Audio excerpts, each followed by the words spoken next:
Hey there everybody, it's Wayne D. Welcome to the website. It's WayneD.com.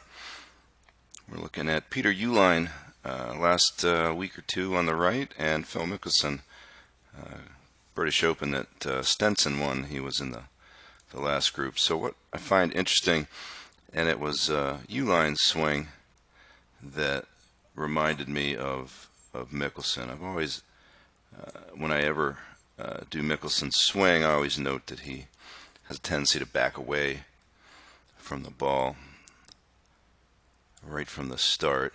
And then I saw Uihlein do it, and I'm like, maybe this is a swing possibility. I would call it a fadeaway, where the weight starts out well out onto the balls of the feet, which I like. Now, normally I would encourage players to try to stay out over the ball and keep their hips deep. But if you watch these two guys, let's check it out. Let's check Uihlein's swing out first. Now, just about everything about Uihlein's swing is really spot on.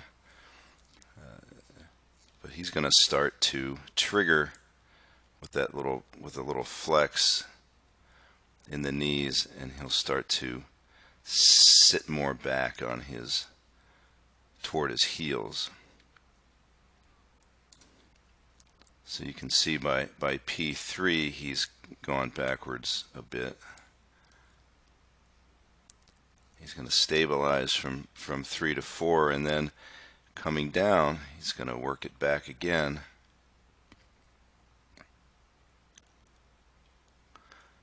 And by the time he hits it, now you have to admit that's a substantial amount of backing away. So he's going to start way up over it.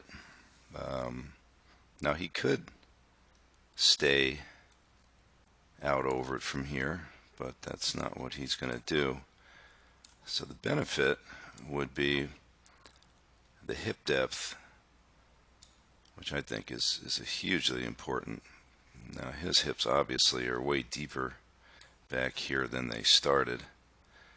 You can see the right side of his pelvis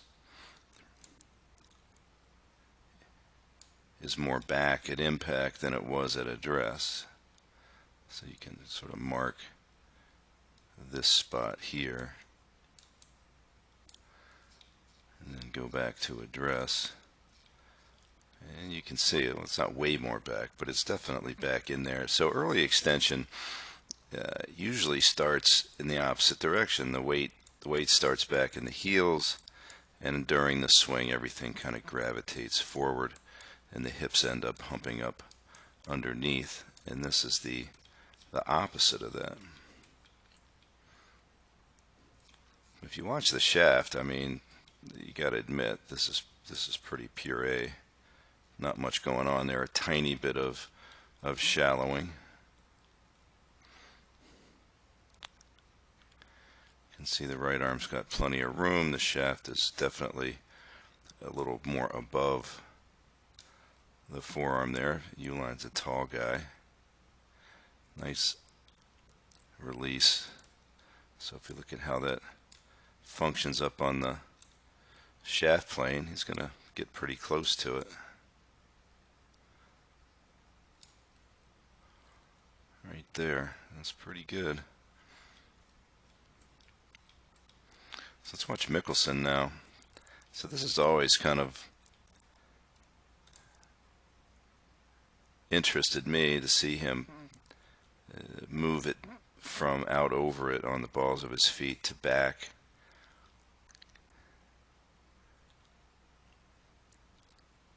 And then as he comes down, so one of the things, because of the way players tip their heads, I started drawing the forehead line on the forehead right here instead of on the tip of the cap. So as we watch his head. So check out how much backup that is. Now, Mickelson's hips seem to come under him. If you look at his left leg, it definitely is firing more this way than Uihlein's. which makes Mickelson's hands appear to be more active through the ball. If you look at the crossover, the forearms through the impact right there. So that's one of the reasons why fading away from the ball in this direction has never thrilled me. It just seems like if the more you fade away, the more you're going to have to cross it over. But Uline doesn't really do it that much.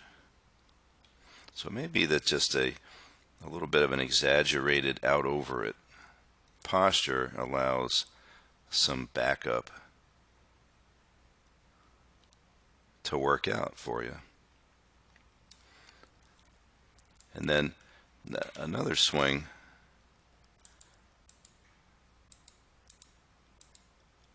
that I just did the other day is a new player on the tour, just got his card, is Denny McCarthy. So we're going to see something similar here. Let's mark Denny's forehead. Now he's going to kick it back. And then he's going to move it back forward into it when he crunches that pelvis. And then as he hits it, you can see it's going to work back this way. So definitely in the start, pulling away to get the club started, triggered. And then the rest of the swing, more or less working to stay out over it. So just thought it was interesting to see two players of that caliber of Uline and of course Mickelson, one of the greats, moving out away from it. So these are just examples of, I probably have been guilty of trying to get players to stay out over it